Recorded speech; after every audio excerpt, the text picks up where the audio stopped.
Remember how badass you thought whenever you had the razor? Man, you know what? I didn't get a razor till it was obsolete, bro. I had a brick. A brick. A brick. No flipping, no nothing. It was a biscuit with some numbers. Yeah. That- You sit down, dig it. You sit down, dig it.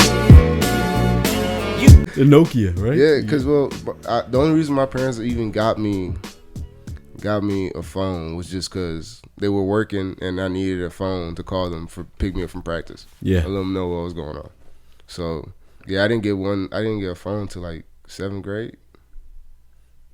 Dude, I didn't have texting until freshman year of high school. I remember I got my first cell phone whenever I was in 6th grade. It was a little Nokia that lit up on the sides. Ooh. Whatever you call it. It lit up on the sides. And Blake had this fucking, I think it was a Samsung or a Nokia that you couldn't fucking break the sumbitch. As hard as you try. Yeah, and he'd throw that sumbitch everywhere. And finally, he said, watch this. And he's about to punt it. And whenever he's about to punt it, the phone opened up. Before you even kicked it. Before he even kicked it, and it fucking split in half. And that was the end of that phone. Wow. That's crazy. We used to sit in that ditch, man, and just drink beer. And every time the 5 would pass by, we'd put it underneath that little, right in the little drain system. Oh, what grade? How old is this? So we went from the Nokia from 6th grade, 7th grade, first razor. 8th grade had the black razor with the Motorola little lighting up. High school had the flip skinny razor. Freshman year of high school, discovering beer at one of Jancy's parties. Oh, okay. Yeah. Yeah. Oh, man, I haven't seen Jancy in a minute. Yeah. Dude, those parties were fun. Awesome. I think that was right when I got introduced to beer pong. Yes. Yes. Good time, Scotty. We were good. That was We were good good, times, man. Now I go play with some. I go play down the gazebo now. I'm going to Destin in about 2 weeks. These kids play down in the gazebo. Not kids, but they're 21. I'm 27. I call them kids. Dude, these some bitches get so many damn rules. What you like? They got so many fucking rules, dude. Like, I understand house rules, but come on. I mean, really. Make the fucking ball in the cup. If you bounce it, swat it. But like, what's some of the extra rules they like? One for the quirky rules. Well, one, I like this. I like this. I'm gonna start with the ones I like. Okay. I like how if it rolls off of more than one cup, it's the cup that it lands in. Okay, I like that rule. They don't play elbows for shit. At all. None. Man, well, when I was in Germany, to be honest with you, I didn't care about that because a lot of times, for some reason, like when we were on the base on our Fort Patch, we couldn't find a table long enough, so it was all eyeballing everything. You just step back and to where it looks right, and you just try to make it, but someone's drinking. You have to yell Kobe though if you're gonna do a step back. For sure, definitely a rule. You have to. That's rule number one. Kobe, and you hold it. You hold it. You hold that hold fucking it. follow through. Hold it. I think that was the best thing I saw from the memorial service, man. Was outside the Staples Center whenever they were doing their eulogies, is that they had a trash can outside, and in front of it just had a paper said, "You know what to do." You know, I couldn't watch it. Dude, that was... Same thing for Nipsey. I couldn't watch it. You know what? I actually started listening to a little bit of Nipsey Hussle. Bro, it took me a while to get into this new school rap. It's very hard for a man like me who listens to lyricists like Cube. So I have my certain playlist I got. If I'm at a party, I'm throwing on West Coast rap. For sure. You can't miss. When I'm chilling by myself, going on a walk, going on a run, I'm throwing on some Nas, some East Coast rap. But mainly, my favorite rap group of all time over NWA is A Tribe Called Quest. Bro. Yeah. Hey, you know, to be honest with you, I haven't dabbled in there. Like, I've tried to listen to it. Like, I've tried, but I I don't know. To be completely honest with you, I feel like as far as my ear, it's like I've been going to like the 70s, the 80s. I just been listening to a lot of old stuff because as someone that did and does enjoy rap, I can't keep getting how I say I can't be getting attached to these rappers. They died too soon. I'm not like, I did the whole military thing, but I be caring about people. Like I kind of invest. I feel like if I'm investing my time and taking in the energy that you're putting out through this music and listening to you, giving you these streams, you know what I'm saying? Like I'll be feeling horrible when people just pass away like that. And that's probably the worst thing about the rap game itself is, all these rivalries. Mm-hmm. Back then, and I brought this up to somebody the other day. I said, kids today don't know what it's like to have a one-on-one fight. There ain't no one-on-ones. There's no one-on-ones anymore. And the sad thing is it's moved to the internet. There's no one-on-ones no more, bro. You hide behind a screen now. Like it's gotten to. You asked me before we started, and by the way, we did start. So, folks, welcome back to Unwoken, the #1 podcast in the world for young conservative media, and that's a fact. My facts, of course, the only fucking facts that matter. Here today with my brother that I haven't seen in 9 years. I looked up to this guy playing sports, the hardest dude, has the best work ethic you've ever seen out of anybody who ever stepped foot into a locker room with you. Literally, every single one of us looked up to this cat whenever we were playing sports. Work ethic, most genuine guy you ever met in your life. My brother, Jhauri Mason. Thank you, brother and Scott. Air Force, ladies and gentlemen, this man might be in Space Force. We gotta send him to Space Force to defeat the Predators. No. I wouldn't want to either, bro. Hey, my career. hey, dude, look. Somebody said the other day, but the Area 51 shit. They said, Scott, you wouldn't go party outside of Area 51? I said, fuck no, I wouldn't. I said, by the way I look at it, those people who wanted to storm Area 51, at that point, I consider it natural selection. You would be surprised. I know you can't get within 5 miles of that shit. Oh man, you can't. I'm trying not to go to the Capitol Rise. All right. Hey, no, hey, that's it. No, but that's fair.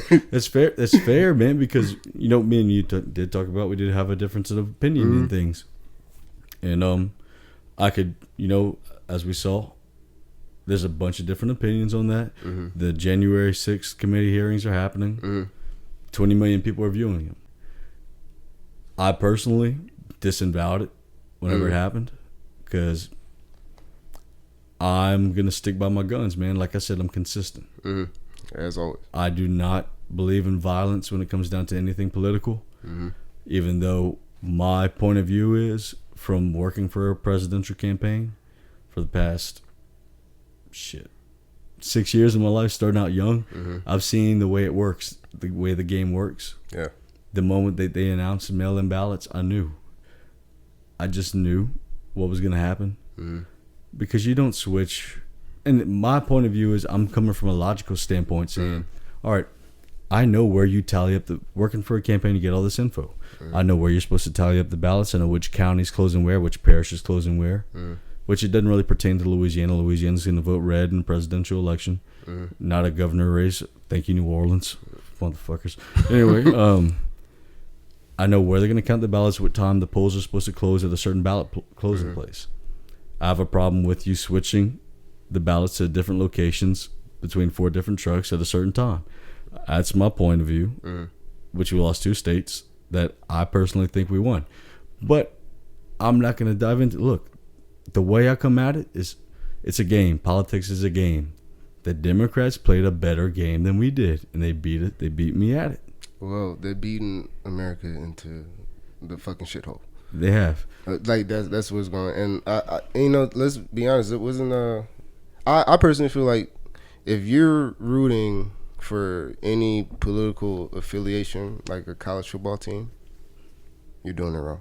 Yeah, I don't want to see any president fail. I don't want to see any president fail.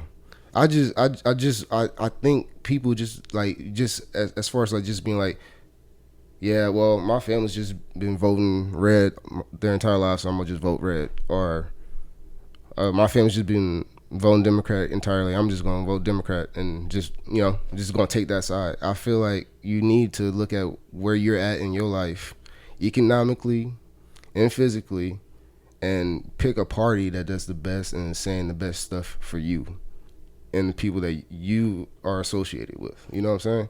Because I don't think that's happening no more. People are not even listening to what is going on.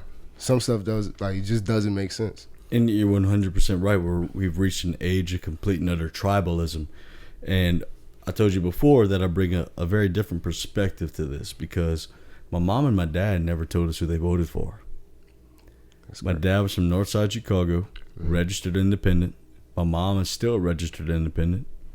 Both of my sisters, they said, you know what, whenever it comes to politics, don't y'all ask us who we voted for.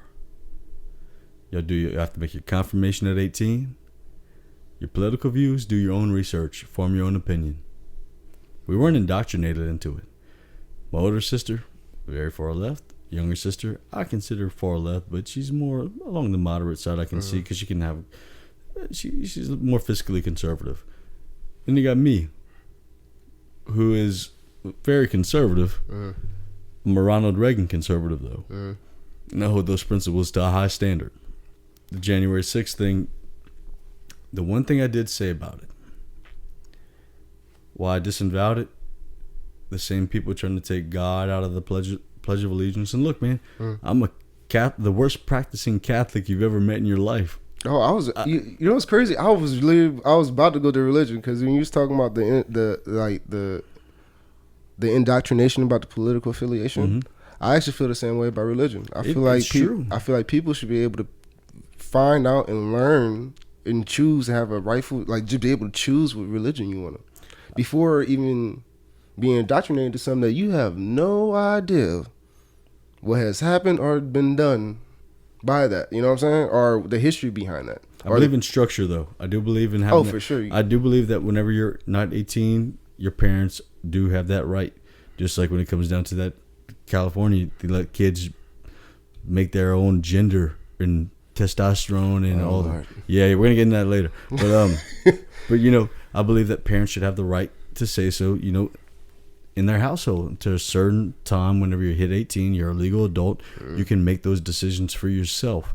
And I believe that's a great thing because, one, you wouldn't have some of the best thinkers that have ever come to mankind without forcing them to learn something. For sure. You would have never caused a rebellion to where they started questioning things. As a not a great practicing Catholic, like I said before, I can acknowledge that. I question a lot of things. I do.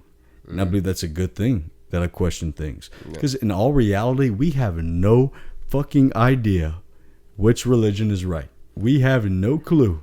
Nobody knows. It's all based on faith. Yeah. That's it. Yeah. You can't sit here and tell me that your religion's right over mine. I can't sit here and tell you that my religion's right over yours.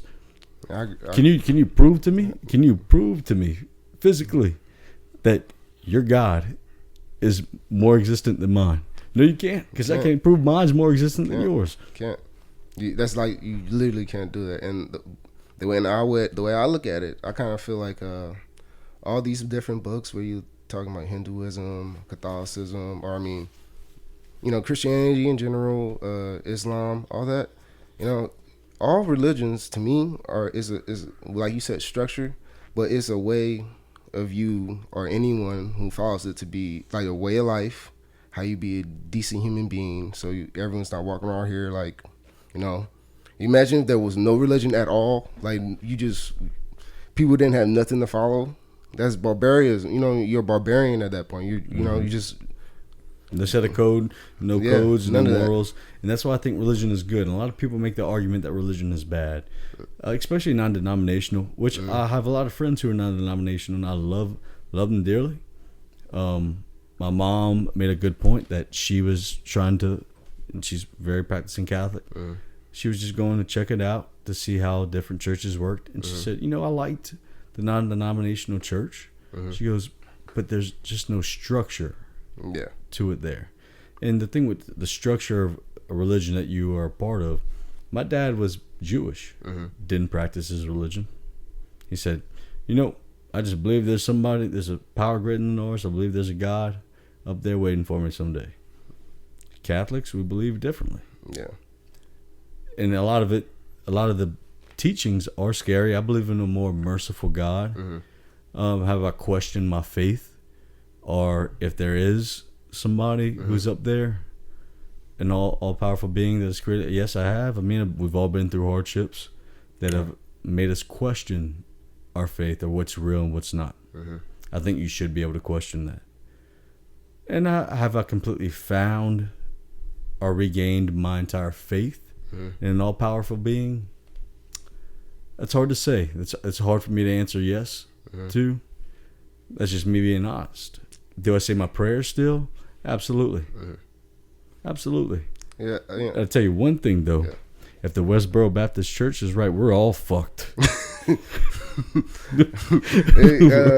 We're all fucked. Hey, oh man, I probably shouldn't say this. Hey, you when's the last time you drove past St. Anne's? 2 days ago. How you feel about the Boy Scout trailers sitting in the parking lot of like the Catholic Church? I really can't say I have any opinion towards it. Yeah. Oh man. Why? It's something about the it seems like a whole lot of rape. Boy Scouts? But just because of the trial, because of the. Oh man. Can y'all call them Boy Scouts in California? It's just the Scouts. No, I don't know. I don't know. Yeah. Oh man, I can't believe I just said that. You think that's too bad, or what? No, dude. Honestly, the people who listen to this are left and right. Yeah. But the people on the left who listen to this are those who get back to a sense of normality. People on the right, which is my tribe, pretty much. I will say it's my tribe. They're fed up with this whole the status quo now, to where whatever you say can be used against you. Yeah, I hate that. But dude, there's a double standard. Okay, you asked me what I've been thinking about lately. Yeah. So, I'll give you a prime example. Our friend that we were talking about earlier, which we're not going to mention names. I was talking about the COVID mandate. Yeah. He said, "Hey Scott, commented on my Facebook thing. I'm big. My social media is always hectic with a lot of things." He said, my dad almost passed away from this and that, about the mask mandate." I said, "Well, man, I'm sorry to hear that, but my stance still hasn't changed. Consistency." I started getting bombarded with some of our old teammates saying, "Scott, this man literally just told you that his dad almost died from that.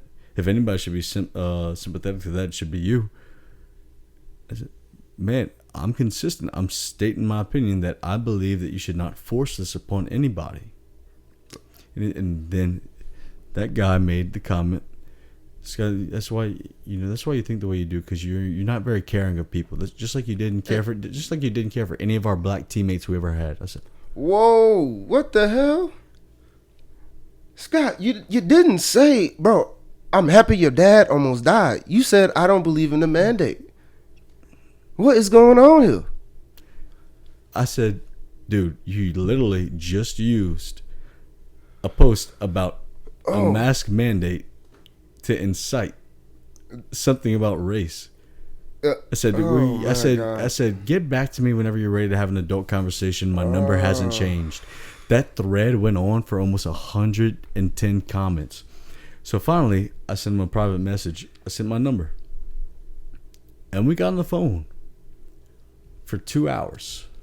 A lawyer, keep in mind, a lawyer. For 2 hours. I said, "Dude, first of all, be real with me. What's up with that?" And this, for me to get this straight, was it like this was on like social media? This is on Facebook. And this is just in the you can comment. Yeah, the thread's still there. I didn't delete it. No, the thread is still there. Man, go ahead. Yeah. The thread is still there. So I said, "Dude, really, what's up with that though? I mean, really, you took a COVID post and turned it into race." I So that's one of the problems nowadays. It really is. And he said, well, Scott, it's true. He goes, you're so close-minded towards these things. So well, please point out to me. Now I had my notepad, dude. My girlfriend at the time was sitting there. I had my notepad. I had it on speaker. I'm sitting. Look, man, I'm willing to sit down and talk with you to get your point of view, even though I have a lot of reasons why I shouldn't at this point. He goes, well, it's a health crisis. I said, okay. I said, but you're still not getting back to the point of how you brought in race to this. I said, you're still not bringing in the point. For some reason, I'm noticing like in society, there's been like a lot of like people can. It's like so easy for people like just to they just deflect, and like you can ask a straightforward question, but you'll get a left field answer Every time. Like I just don't know how to do it because I feel like that's a gift. I don't have that ability just not answer the question, you know. Well, I think in order for us to be able to have a conversation about things, we have to be able to answer those questions. Like me and you can have a completely different perspective on race relations and things of that nature, which we can, and which in some points we probably do in certain things. Yeah, I've been brought up in a very unique atmosphere to where my dad was a basketball coach at one of the worst places to live in Louisiana, Abbeville. Yeah. I've grown up around things that I've seen as a child that most haven't been exposed to. So I can see things from a different perspective from a lot of things. But I also do believe in one's ability to get themselves out of situations and become somebody who's powerful and better from their environment that they're brought into. I think what we have more of is a culture problem. That's where my whole argument is, and that's what I told him. So we have a culture problem, man. I said, he said, well, Scott, what's your counter argument for me? Because he goes, you know, I'm a lawyer, and he reiterated it every single time. You know, I went to law school. Oh my God. Yeah, you know, and that's don't belittle me, okay? If I'm gonna call you up and try to have a good conversation with you, I'm expecting we're on the same level of mutual respect. Yeah. At this point, don't bring up to me. You're a fucking lawyer. Man. I know you. Talk to me as a friend. That he said, I don't even consider you a friend anymore at this point. I'm about to go look at this. Did you say? I said I have the thread. I have the thread. Did you say, bro? I am happy that your dad almost died. Like, never. I don't like because you talking about your stance on a mask that million other people share. I'm an anti. I don't like the mask. Didn't make no sense. COVID might be a hoax. It probably is, but I think biological warfare. Yeah, it's but it's the mask wasn't helping. No, everyone knows that. So the fact that you're saying that and he's taking it to there, bro, that's crazy. It was as a lawyer, it was shocking. It was shocking. As a lawyer, that's scary. It was shocking the people who supported him back on it. That backed up the race claim for him. Are they saying that? Or are they assuming that because of like at the time of the election and your political affiliation? Like I'd assume that had ties to be it. Yeah. Like if you didn't have that view or were on that political agenda, like that would never happen. No, it wouldn't. It wouldn't. And that's where that tribalism point comes into play. But the culture problem I believe that we have is it ties back to something that's happening nowadays too. Right now. The fact that we're trying to segregate children into different groups. And I believe that to be a huge cultural problem because now, based on the left's logic, from my point of view, this is what I view things as, and in some cases it's right. Separating children by their race, or even allowing children to identify as different genders, to fuck with their psyche, is going backwards, in my opinion. You're going backwards. My whole stance on everything with the cultural problem, we don't have to pretend like we're colorblind. I can easily tell you're tanner than me. Give me 2 weeks now. We're going to get back from the beach and then we'll talk. Other than that, we can't keep teaching people that, all right, because you're from this part of town, means that you're going to be an oppressor. And you're from this part of town, that means no matter what you're going to do, you're going to be oppressed. We're going backwards by trying to be politically correct. Don't tell me because I believe in a non-mask mandate that means I'm trying to have a population control. Repeat that one more time. Don't tell me because I believe in a non-mask mandate that means I automatically believe that COVID is for population control. Don't tell me that over the phone. Is that what the conversation led to, or was That was one point. So, well, I guess I need you to make it make sense. How does you supporting not having a mask means you're supporting population control? That means like you want more people to die. That's what he's saying. You want? Yeah, basically. It means I'm being selfish. Okay. Dude, it was a mind fuck. It really was, because nothing was making sense whatsoever. No.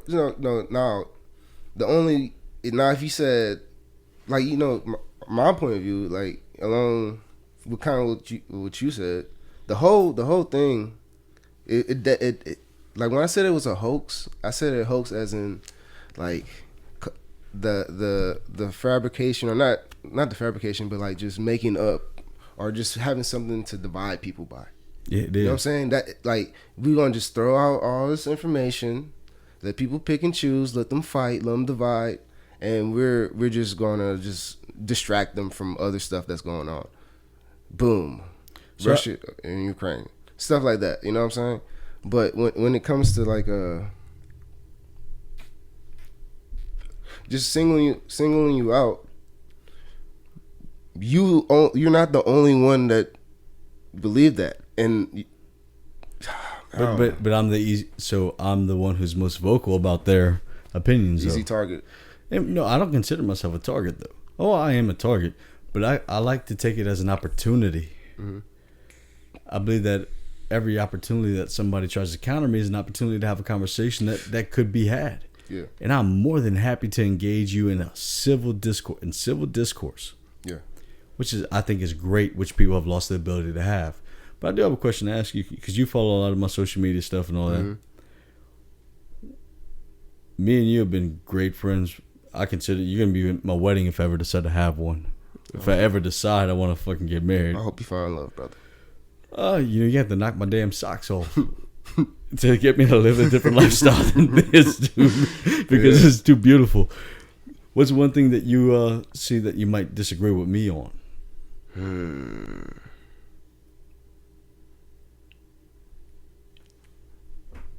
What do you usually say about white? What were you saying about white Christian men? Oh, that if you're a straight white Christian man, or a straight white Christian Republican man, you're the most discriminated against person in this country. Oh man, that's some bullshit, man. You think so? Oh, what? Come on. How so? There's people that got it worse, man. What's that? There's people that got it worse. All right. Like way worse. And I mean, you talking about like in league. You talking about like what in the last 5 years, the last 10 years? Yeah, I'd say the last 5 years is where I'm getting at. White Christian man. Think about it. No, bro. Come on. As a black man, bro, I'm just policing. So death by police. Well, how many people are killed a year by police? And, all right. Here's one thing I'll bring up. So, you know how a lot of people use the fact that, they say more white people are killed by cops a year. I understand that the counter argument is that there's less people per capita. Mm-hmm. I understand that completely.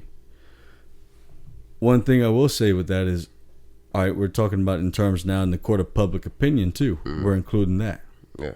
In the court of public opinion, anything that I say is either racist, xenophobic, misogynistic, or I deserve to be burned at stake because of my opinion. I can't go to California. Let's give you an example. I was walking down the street in Cali the first time I ever went there. Mm-hmm. The Black Israelites. Mm-hmm. I'm walking down the street. Me and my mom and Bill right behind me.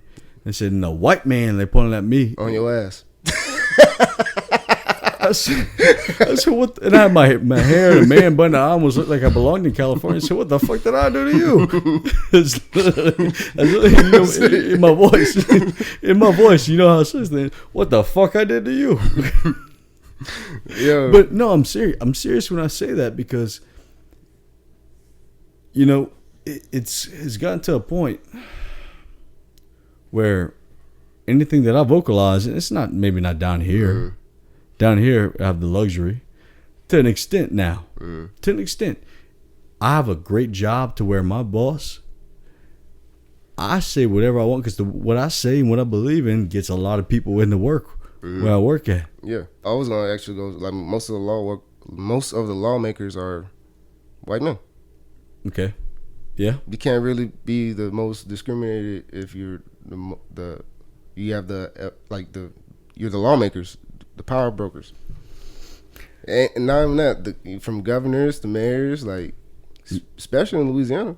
Let me counter you. Baltimore, Chicago. All right. Mm-hmm. Baltimore is the most dangerous place in the United States right now. For sure, Democratic run. I hate them. But who are their representatives? Let's see, black woman, or one's a black woman. Lori Lightfoot, what's her name? No, that's the mayor of Chicago. Yeah, Mayor Lightweight. trash.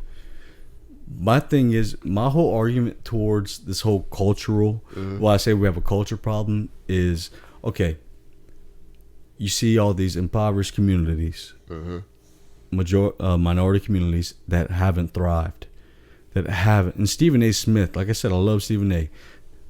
One of the best things I ever heard Stephen A. said, he went on CNN and they try to cut that video a lot of times. He said, you know what? He's a registered independent. Yeah. He said, black people should vote Republican for once. And the CNN guy says, why? He goes, because nothing's changed. Nothing has changed. He said, "What?" Like Trump used in his campaign slogan, "What do you have got to lose?" For real. What do you got to lose? And I believe firmly in that, man, because you have, rest in peace, Elijah Cummings. I'm sorry. Elijah Cummings, great civil rights activist. Did great things in the early '60s, early '70s. He lost touch with what he was actually fighting for the moment he got to DC. Okay, what have you done? What have you done? You want to know how you fix that? Education. Get these kids new school books. Fix the schools. Okay, give them school of choice. Fix that. Let these kids have the right to school of choice. Hold on, brother. I gotta say, I don't think it's not even it's that, but the biggest way you stop crime is giving people jobs. People had solid work, meaningful jobs. Crime plummets. You know what I'm saying? You can't have well-paying jobs and crime. No one wants to wake up and just, yeah, you know what? I want to throw my life away. Get killed in these streets. Well, you know what problem with that is, especially what happened? You can get those mom and pop stores that would benefit the community too, big time. But nobody wants to move their corporations into those communities until crime stops. Especially look what happened, man. We saw the summer of riots. We saw it. I'm about bouncing around all over the place. Oh, I'm sorry, dude. But see, the stuff like this, like all this gun crime. You know what I'm saying? Going on in the U.S. terrifies me. It terrifies me because they're worried about these assault rifles, but most of the damage is being done by handguns. Yep. And it's like what are we really doing here? Yeah, bro, I'm terrified because it's like if we know if the facts that I say, well, we're not gonna call them facts, but what I just said, if that's true, if they take assault rifles, they're coming after handguns. Yes. They're going to come after handguns. You have to. If this is the biggest problem and you're starting at obviously, yeah, everything that happened with mass shootings, and typically the weapon of choice has been the AR-15 style rifle. Which doesn't stand for automatic rifle. It doesn't. It's an M16. Like, yeah. But, they're attacking this, and it's more so, like, I definitely... I can get behind background investigations. So can I. Intensified. So can I. And I could be even a little bit more selfish. I could say, yeah, only veterans can get assault rifles. I couldn't go there. See, I can't because I could be selfish. You know what I'm saying? Yeah. But for real though, there needs to be solid background checks, and there needs to be some type of like psychiatric check for this. Evaluation. These type of things. Like there's no Like it's pretty freelance right now, but I do want to see it tightened up. But no, we as law-abiding citizens should not be at the whim of anyone else, and we also shouldn't lose rights because of criminals. And you know, the argument is on my side. Bad guys always going to find a way to get a gun. Yes, which is true. But you bring up a very good point because like Ronald Reagan said, the scariest 7 words you'll ever hear is that I'm from the government and I'm here to help. Yeah, no. Government never knows when to stop. You give them one right. You give them one ability to take something away from you. They don't know when to stop. Look at Australia. Australia, after their mass shooting, which killed 4 people. Mass shooting. Took all assault weapons away from their citizens. Look at them now. It's a police state. Didn't Canada just take all the Canada handguns? did, yeah. Old Justin Trudeau. That's what I'm saying though. Like we're seeing what's happening. Like you know, once you lose the right to protect yourself. Remember what President Xi said from China?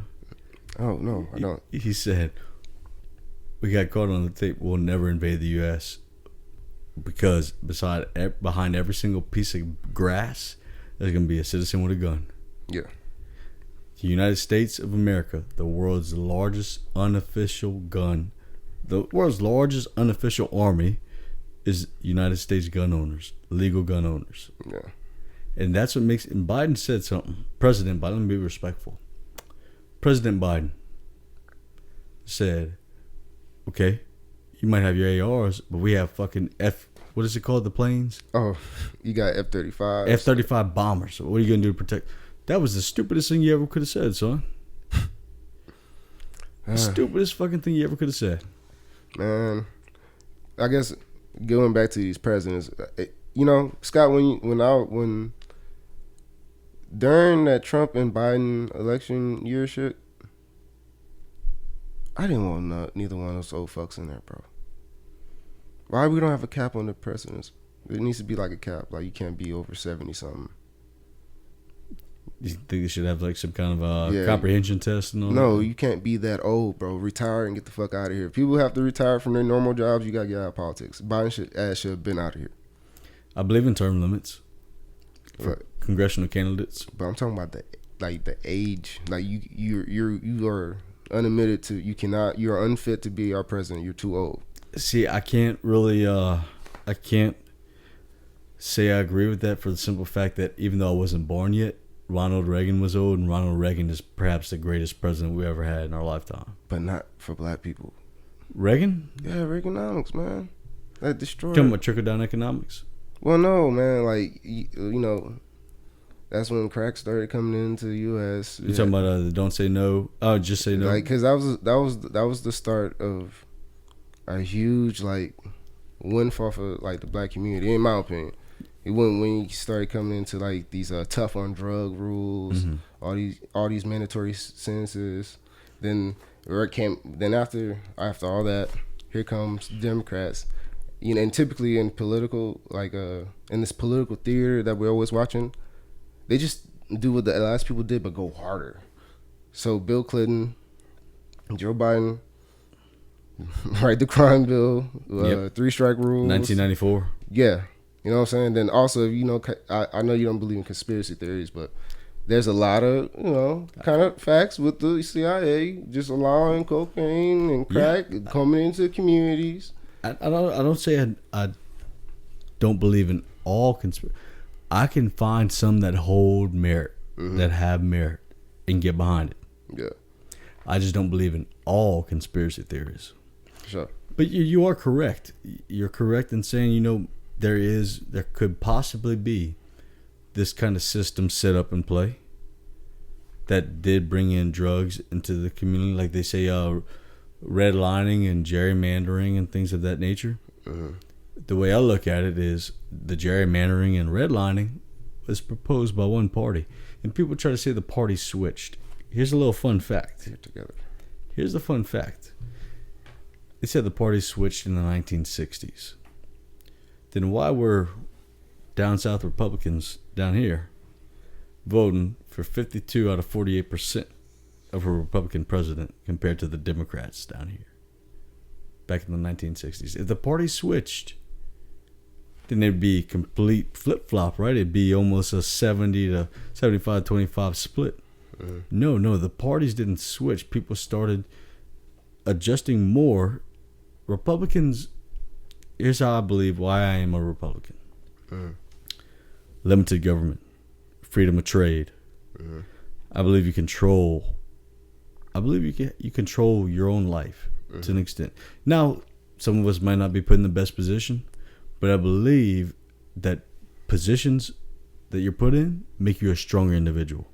Which is why that culture thing I brought in ties right back into everything. It just ties right back into everything I'm saying.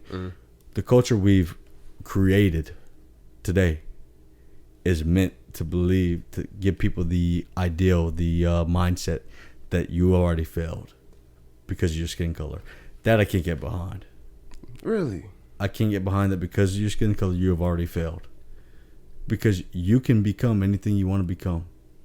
For sure. But and I won't tie into that notion that because I won't give into that culturalistic mindset that because me and you are different skin colors, we're given completely different opportunities, which we might be, but just because I could be living in the same neighborhood as somebody else who's different. I could be. I've just been blessed with my life, and we've been blessed to live the life we have. Now, I don't, like I said before, I don't know what it's like to walk a day in your shoes. I don't know what it's like to be if cops treated you differently before in your life. I don't know what that's like. I can't speak towards it. All I can do is hear you out on it. One thing I will tell you is this. In all this mayhem that's going on the past few years, I got pulled over for the first time. And the first thing my ass did was stick my hands out the damn window. Well, I'll tell you one thing. You know, for all intents and purposes, and me being a civilian, I appreciate police and I understand how difficult the job can be at times. But, like, you know, that was one time, you remember Dontrell? Yeah. It was me, Dontrell, my cousin, and my girlfriend at the time. And, you know, I forgot where we were coming from. You might have just been coming from Youngsville, and we were just going downtown, just trying to go chill. I'm about to, this is like a week before I'm about to ship out for the military, right? And, oh yeah, and his, and one of his cousins. And we go downtown. We're just driving, looking for parking. I watched Don Trump put on his blinker to make a left turn. Makes a left turn. Oh, my fault. We parked the car. We all get out and we start walking. Then we see some nearer parking near like Marley's downtown Lafayette. And we're like, okay. Dontrell's like, man, you know what? I'm gonna go get the truck. I'm gonna move it closer. And I'm like, okay, yeah, cool. Well, I'm gonna go with you, make sure you're cool, and his cousin comes with us. We get in the car. We leave him again, make a left turn, turns on the blinker, makes a left turn, and park. Put over, and he's like, sir, turn off your car, whatever. And he basically is like, what they thought happened is that we were either doing, like, getting some drugs or anything. Like we walked away from the car, went back to the car, and was going to do something. And basically, they made us get out. They stopped us. They wouldn't let us call our parents. We couldn't have, they wouldn't let us use our phones. Took us out the car. Made us sit right there for 3 hours and just search the car. 18. For no reason, though. And I was like, that was like a small synopsis, but like it was just like, you know, there was nothing in the car. There was no reason for them to search the car. The reason why they stopped us was because he said he didn't use his blinker. You know what I'm saying? Made up some bogus shit. You know, like, I grew up in Youngsville, bro. We're in the country. Like, you're in the country. Like, yeah. We're not, like, people are not giving it, like, we're not bad people out here. You know what I'm saying? No. Like, we're not doing nothing crazy out here. No. Especially nowadays, I think body cameras are a good thing. For sure. Thank God for all cameras. Thank God there's cameras everywhere. Yeah. And you know what? That's where I can come into agreement with, especially after all that. I do agree with the body cameras, everything of that nature. I believe that the few bad apples that have gotten caught, deserve to get caught. Yeah. I believe that maybe it's opened up our eyes to a lot of things, but at the same time, I do believe that police are more fundamentally good than they are bad. Yeah, I can't refute that. Like, because at the end of the day, who are we gonna call if we're in some shit? That's why you have to use your Second Amendment rights. Use your Second Amendment right, unless you've been in the military and you're badass like this guy. I mean, girl, look, who you gonna call? Like, I'm not badass like that. I was behind computers, brother. Don't matter. You went through it. Definitely trained in it, and definitely had my part in warfare and stuff. Just on a different side. It's still intelligence level. Yeah. And intelligence is one of the top priorities of warfare. For sure. But hey, you the guy, bro. I am the guy. You the guy. The guy. You the guy. Man, that's one thing about the political thing. You know, they're trying to get me to go into politics, which I made the decision. And I said the other day, I said, you got to be a fucking crazy motherfucker to even want to get into politics nowadays. You really do. Yeah, it's not. There's no such thing as non-skeletons in the closet. It's man.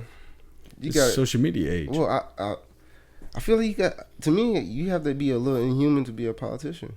You know what I'm saying? You do. And not only that, like my kind of total view, like on both sides, bro. They're like, they cause division and they're just doing it, like that's their job, just causing division and just doing what they want for their leaders. To me, for me, it's a sense of responsibility for the simple fact that you're right. In the sense of, you have a job nowadays in the age of utter tribalism to make sure that nobody meets in the middle on both sides. You can't have it. Dante DiVincenzo. Remember he played for Villanova whenever they won the national championship. He did. He had played for Milwaukee too. Yeah. Yeah. He got shit. He got hammered after he won the national championship because of posting Meek Mill lyrics. Stephen A. even said, really? Are we going this far now? Are we really going to this level? So, not given. I could see what people would hate that, because I hate that word to begin with. Yeah. But if you're a big rap fan like us, you understand it. Darian one time told me, he goes, Scott, you got a black card. You got a black card. Not with everybody. Not with everybody. I said, no, don't. Oh boy! I hope he explained that to you. That's like in the manual, bro. Yeah, I said, you gotta explain that. I said, brother, no, not a chance. When did that happen? Dante DiVincenzo. That happened the day after they won the national championship at Villanova. Whenever he went off against Michigan. But what year? Would that be? So when did the Bucks win the championship? Was that last year? 2 years ago. Yeah, I think 2 years. So that would be. So that was 2020. I think 2018, 2019. So already in a bad time to be able to get caught doing that. Yeah, he was pretty bold for that. No, he posted it in high school back when he was 13, 14 years old. Oh, and they went back, like they pulled that up from back then? Yeah. Bruh. Yeah, exactly. That's what I'm saying. Like, I thought. I wasn't really. Oh no. I wasn't talking about nowadays. Yeah, I thought he posted his Meek Mill lyrics after he won. No. This is from when he was 13, 14 years old. Yeah, that's some bullshit, bro. Yeah. If they weren't, if his people and the people that he knew was not tripping on him at that time, y'all all could get the fuck out of here. Yeah. Now, if he did it now though, that's whenever I draw a line. Yeah, that's what I meant. Okay. Like back then, I mean, dude, how much of us grew up on Wheezy? Whenever we'd be all rapping a song. Shit, Boosie. Boosie, oh god, dude. And I love Boosie's response to Dwayne Wade. Yeah. Oh man. Well, I don't know, Scott. You don't know about that one? You talking about his son? Mm-hmm. Yeah, man. I loved it. Yeah, man. Boosie's like a godfather to me, to be honest with you. And it's kind of just like people age, people minds change. Like, you know. I don't think that's one thing that our minds should adapt to, though. Because I'm trying to remember the conversation. I don't think. But like what Boosie, I can't remember what Boosie was talking about. Was he talking about dresses or was he talking about him changing his gender? Changing his gender. And how he was like, hey, is Zaire? What's his name? Oh, actually, we don't have to say his name. No. There's it's Zaya now, but it was Zaire. It was okay. Yeah, I do that to me. I said this the other day, which got me a lot. Dude, this is one of the most. The thing I posted the other day was one of the most sought after, biggest ballsy move posts I've ever made. Yeah. Because of my friends who are all lesbians. I basically said, have we become too accepting of people? Because now we're allowing these young children to make these decisions. We're allowing drag queen story time to happen. That is causing. You know what you want to talk about? You want to talk about a 40%. You want to talk about a 40% suicide rate in transgender people. Okay, let me point this out to you. Okay, 40. Let's say that your notion and your facts are correct. That there's a 40% spike in transgender suicides. Why? Why would you indoctrinate that in children then? Well, hey man, the suicide rate in the military is pretty high too. We do need to get a dude. I think it's a fucking shame. I think it's a fucking shame that I even have to talk about this fucking transgender and this gender pronoun shit. Whenever the suicide rate in the military is that high, I think it's a bullshit fact that you should have to go serve overseas. You don't come back and you don't have health care that can take care of you. I always said, if I ever got in office, the first thing that's on my agenda, and you can go back to anything I've ever posted about it, is taking care of the VA. The VA needs to get fucking fixed. Because that's bullshit. That is 100%. I got a folded flag right there. That's fucking bullshit. Man, it's just... That gets me worked like up. Just seeing where they just allocate the money to. But that gets me fucking pissed off, dude. It's bad, bro. It's so many homeless vets in like California, bro. Almost 440,000 vets around the country that are homeless. Like that fucking route, dude. That really gets my blood fucking boiling. How fucking dare you, dude? How fucking dare us as a fucking society? Really? Yeah. What the fuck's wrong with us? What the fuck is wrong? What the fuck is wrong with us? A wonderful thing to change, bro. What the fuck is wrong with us? Honestly, I don't know. We got. How would you fix it? How would I fix it? Yep. I'd allocate about half of that military fund. Mm-hmm. Not half, but 25% of it. Mm-hmm. Back to the VA.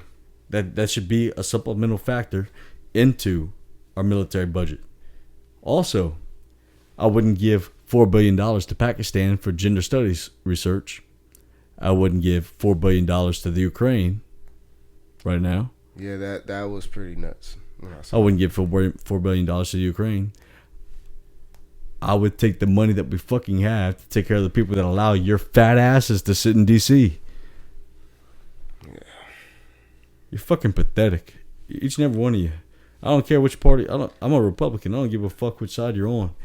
If you haven't done anything to fix the VA and you've gotten elected and you've put that on your campaign promise, you're a fucking pathetic moron.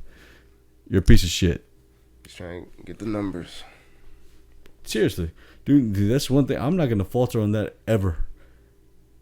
That literally, like I said, 2 folded flags in this room. One up there, one right over there. Yeah.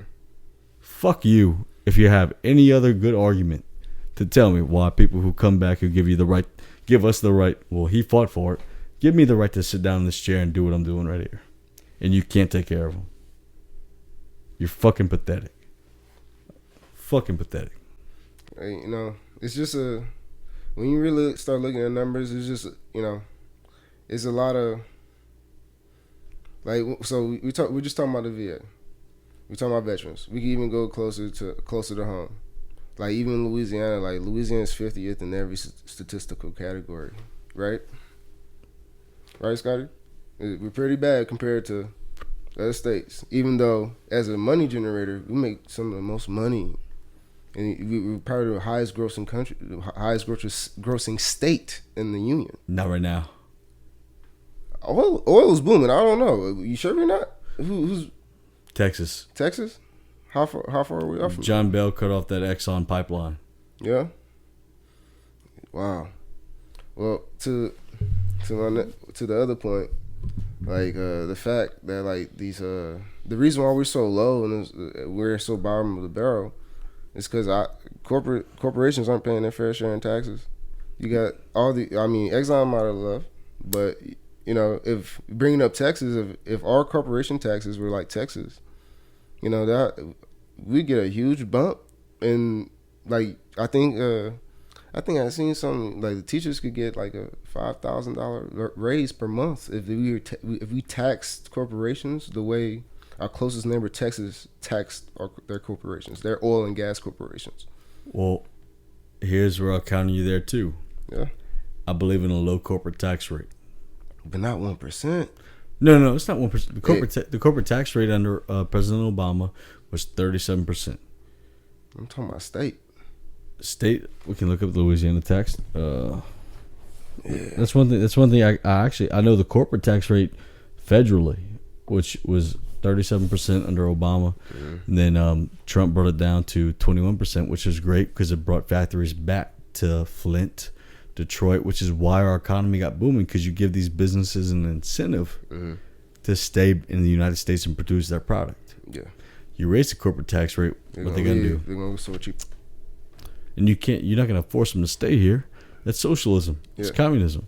Oh, before we do that, let's check the score too. It's gonna be bad for small businesses. But I'm talking about the multi-billion-dollar corporations. I'm talking about the oil and gas giants that are not paying their fair share in taxes like the good people of Louisiana are. That's the issue. The reason why Louisiana's 50th is because it's just off the backs of Louisiana's people and not off the corporation. The reason why we're 50th right now is because we've cut off all ability to go drill, and we've cut off all energy sources. Like that pipeline that Exxon was going to build throughout Texas would have created 500. I think it's 500,000. No, $5 billion in revenue, if I'm not mistaken, and 5,000 jobs. And Greg Abbott signed saying, you know what? Come on. Texas governor, come on. But when did that happen? I think this was 2019. Yeah, see what I'm saying is Mississippi and Louisiana have been racing for dead ass last. For a long time. You know what's crazy? We have the prettiest women too. Oh, for sure. That's easy. Yeah. There's no competition. Yeah. I went to Cali. I checked it out. But anyway. I love those because Cali women are beautiful. Those California girls are absolutely fucking beautiful. Oh, I know. I had to cuff one. Yeah, you did. You got you one. I had to lock one. They're absolutely beautiful, but I'll tell you one thing. They ain't got nothing on a Southern Belle Cajun woman. Yeah. But your wife is beautiful. Yeah, you give me cool points on that one. Yeah, thank you, brother. We just missed that one completely. I know. I usually don't high five with my left hand, so I just want. Well, I'm left-handed. Yeah, okay. Yeah, but yeah, you know, she's a beautiful, wonderful woman, but she from California, but she cooked like she from the South. It was just like this. She seasons her food. Yes, bro. She put all kind of seasonings, all the right seasonings. You know what LSU and Sandcastles have in common? Hey, it's been a great podcast. They both look good until the tide rolls in. It's been a wonderful podcast. He's talking crazy now. He's talking jiggery. We will be in the studio, and we'll be bringing that shit to you live. Folks, we're going to watch the NBA Finals right now in Grub. So, as always... Oh, who you have? So make sure we get the Celtics. They're down by 11. hey, you know, to be continued. But I think Golden State's going to pull through with that one. They're about 11. Shit. But it's 76-65. It's a Yeah. low-scoring game. Yeah, there's still time, though. Still time. So, as always, folks, this is Unwoken. That's Jhauri Mason. I'm Scott Davis. God bless. Take care. And I'll see your asses next week. And, gentlemen, as always, that's a motherfucking wrap. Good shit, man. Fun shit, huh? Yeah, it was cool. That was cool. You sit down.